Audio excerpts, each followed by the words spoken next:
ಇಳಕಲ್ನಿಂದ ಬನಶಂಕರಿ ತಾಯಿಯ ಪಾವನ ಸನ್ನಿಧಿಗೆ ಭಕ್ತಿ ಸಾಗರದ ಪಾದಯಾತ್ರೆ. ಜಾತಿ ಧರ್ಮ ಭೇದವಿಲ್ಲದೆ ಹರಿದ ತಾಯಿಯ ಭಕ್ತಿಯ ಮಹಾಪೂರ. ಜನವರಿ 1, 2026. ಉತ್ತರ ಕರ್ನಾಟಕದ ಪ್ರಮುಖ ಶಕ್ತಿಪೀಠಗಳಲ್ಲಿ ಒಂದಾದ ಶ್ರೀ ಬನಶಂಕರಿ ದೇವಿಯ ಜಾತ್ರಾ ಮಹೋತ್ಸವದ ಅಂಗವಾಗಿ ಇಳಕಲ್ನಿಂದ ಆರಂಭವಾದ ಭಕ್ತರ ಪಾದಯಾತ್ರೆ ಅಪರೂಪದ ಹಾಗೂ ಅಸಾಧಾರಣ ದೃಶ್ಯವಾಗಿ ಮೂಡಿಬಂದಿತು. ತಾಯಿಯ ಕೃಪೆಗೆ ಪಾತ್ರರಾಗಬೇಕು, ಜೀವನದ ಸಂಕಷ್ಟಗಳು ದೂರವಾಗಬೇಕು, ಇಷ್ಟಾರ್ಥಗಳು ಈಡೇರಬೇಕು ಎಂಬ ಅಚಲ ನಂಬಿಕೆ ಮತ್ತು ಅಪಾರ ಭಕ್ತಿಭಾವದೊಂದಿಗೆ ಸಾವಿರಾರು ಭಕ್ತರು ಪಾದಯಾತ್ರೆಯ ಮೂಲಕ ಬನಶಂಕರಿ ತಾಯಿಯ ಸನ್ನಿಧಿಗೆ ಹೆಜ್ಜೆ ಹಾಕಿದರು. ಇಳಕಲ್ನಿಂದ ಹೊರಟ ಈ ಭಕ್ತಿಸಾಗರವು ಕಣ್ಣು ಸಾಲದಷ್ಟು ದೂರವರೆಗೆ ಹರಡಿಕೊಂಡಿದ್ದು, ರಸ್ತೆಯ ಎರಡೂ ಬದಿಗಳಲ್ಲೂ ಜೈ ಬನಶಂಕರಿ ತಾಯಿ ಹಾಗೂ ಶಂಭೂಕೋ ಎಂಬ ಘೋಷಣೆಗಳು ಭಕ್ತಿಭಾವದಿಂದ ಮೊಳಗಿದವು. ಭಕ್ತರ ಮುಖಗಳಲ್ಲಿ ನಂಬಿಕೆ, ಸಂತೋಷ ಮತ್ತು ಸಂಪೂರ್ಣ ಸಮರ್ಪಣೆಯ ಭಾವಗಳು ಸ್ಪಷ್ಟವಾಗಿ ಕಾಣುತ್ತಿದ್ದು, ಈ ದೃಶ್ಯವು ನೋಡುಗರ ಹೃದಯವನ್ನು ಭಾವೋದ್ರೇಕದಿಂದ ತುಂಬಿಸಿತು. ಯಾವುದೇ ಜಾತಿ ಧರ್ಮ ಭೇದವಿಲ್ಲದೆ ಎಲ್ಲಾ ವರ್ಗಗಳ ಹಾಗೂ ಸಮುದಾಯಗಳ ಭಕ್ತರು ಶ್ರೀ ಬನಶಂಕರಿ ದೇವಿಯ ಕೃಪೆಗಾಗಿ ಒಂದೇ ದಾರಿಯಲ್ಲಿ ಸಾಗಿದದ್ದು ಈ ಪಾದಯಾತ್ರೆಗೆ ವಿಶೇಷತೆಯನ್ನು ತಂದಿದೆ. ಇದು ಕೇವಲ ಪಾದಯಾತ್ರೆಯಲ್ಲದೆ ಮಾನವೀಯ ಏಕತೆ ಮತ್ತು ಧಾರ್ಮಿಕ ಸಾಮರಸ್ಯದ ಜೀವಂತ ಉದಾಹರಣೆಯಾಗಿ ಮೂಡಿಬಂದಿತು. ಪಾದಯಾತ್ರೆಗೆ ತೆರಳಿದ ಭಕ್ತರ ಅನುಕೂಲಕ್ಕಾಗಿ ಭಕ್ತ ಸಮೂಹದ ವತಿಯಿಂದ ದಾರಿ ಉದ್ದಕ್ಕೂ ಸೇವಾ ಮಹಾಯಜ್ಞ ನಡೆಸಲಾಯಿತು. ಭಕ್ತರಿಗೆ ನಿರಂತರವಾಗಿ ಪವಿತ್ರ ಪ್ರಸಾದ ಸೇವೆ, ಶುದ್ಧ ಕುಡಿಯುವ ನೀರು ಹಾಗೂ ಪಾನೀಯಗಳು, ಉಪಹಾರ ಮತ್ತು ಊಟದ ವ್ಯವಸ್ಥೆ, ಆರೋಗ್ಯ ತಪಾಸಣೆ ಹಾಗೂ ತುರ್ತು ಚಿಕಿತ್ಸಾ ಸೇವೆಗಳು, ವಿಶ್ರಾಂತಿ ಮತ್ತು ಅಗತ್ಯ ಸಹಾಯ ವ್ಯವಸ್ಥೆಗಳು ಅತ್ಯಂತ ಶಿಸ್ತಿನಿಂದ ಹಾಗೂ ಸೇವಾಭಾವದಿಂದ ಒದಗಿಸಲಾಯಿತು. ಈ ಸೇವಾ ಕಾರ್ಯಗಳು ಸೇವೆಯೇ ಸರ್ವೋತ್ತಮ ಧರ್ಮ ಎಂಬ ತತ್ವವನ್ನು ಅಕ್ಷರಶಃ ಪ್ರತಿಬಿಂಬಿಸಿವೆ. ಪಾದಯಾತ್ರೆಗೆ ಮತ್ತೊಂದು ವಿಶೇಷ ಶೋಭೆ ತಂದದ್ದು ಶ್ರೀ ರಾಣಿ ಚೆನ್ನಮ್ಮ ಮಹಿಳಾ ಸಂಘದ ಆದರ್ಶ ಸೇವಾ ಕಾರ್ಯ. ಸಂಘದ ಸದಸ್ಯರು ತಮ್ಮ ಪ್ರಥಮ ವರ್ಷದ ಸೇವೆಯ ಭಾಗವಾಗಿ ಪಾದಯಾತ್ರೆಯಲ್ಲಿ ಭಾಗವಹಿಸಿದ್ದ ಸುಮಂಗಲಿಯರಿಗೆ ಉಡಿ ತುಂಬುವ ಮೂಲಕ ಧಾರ್ಮಿಕ, ಸಾಂಸ್ಕೃತಿಕ ಮತ್ತು ಆತ್ಮೀಯ ಸೇವೆಯನ್ನು ಸಮರ್ಪಿಸಿದರು. ಈ ಉಡಿ ತುಂಬುವ ಕಾರ್ಯವನ್ನು ಕೇವಲ ಸಂಪ್ರದಾಯದ ಆಚರಣೆಯಾಗಿ ಮಾತ್ರವಲ್ಲದೆ ಪ್ರತಿಯೊಬ್ಬ ಸುಮಂಗಲಿಯಲ್ಲಿ ಬನಶಂಕರಿ ತಾಯಿಯ ಜೀವಂತ ಸ್ವರೂಪವನ್ನು ಕಂಡು ಅವರಿಗೆ ಆಯುಷ್ಯ, ಸೌಭಾಗ್ಯ, ಆರೋಗ್ಯ ಹಾಗೂ ಸುಖಶಾಂತಿ ದೊರೆಯಲೆಂದು ಭಕ್ತಿಪೂರ್ವಕವಾಗಿ ಪ್ರಾರ್ಥಿಸಲಾಯಿತು. ಇದು ಮಹಿಳಾ ಶಕ್ತಿಯ ಗೌರವಕ್ಕೂ ಹಾಗೂ ತಾಯಿಯ ಆರಾಧನೆಗೂ ಸ್ಪಷ್ಟ ಸಾಕ್ಷಿಯಾಯಿತು. ಒಟ್ಟಾರೆ ಇಳಕಲ್ನಿಂದ ಶ್ರೀ ಬನಶಂಕರಿ ತಾಯಿಯ ಜಾತ್ರೆಗೆ ನಡೆದ ಈ ಪಾದಯಾತ್ರೆ ಭಕ್ತಿ, ಸೇವೆ, ಸೌಹಾರ್ದತೆ, ಸಮರ್ಪಣೆ ಮತ್ತು ಏಕತೆಯ ಅದ್ಭುತ ಸಂಗಮವಾಗಿ ಮೂಡಿಬಂದಿದೆ.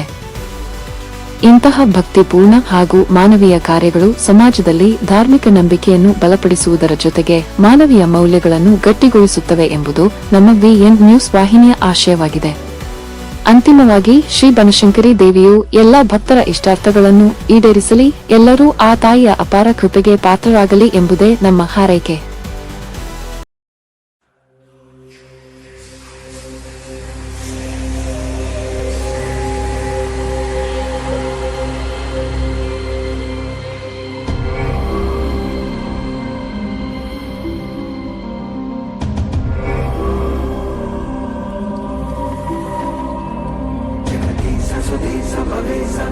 परमेश परात्पर भूतविदं प्रणतं पतितं पदबुद्धिबलं जनतार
ಧನ್ಯವಾದಗಳೊಂದಿಗೆ ವರದಿ ನಾರಾಯಣ ವಗ್ಗ, ವಿಎನ್ ನ್ಯೂಸ್, ಇಳಕಲ್.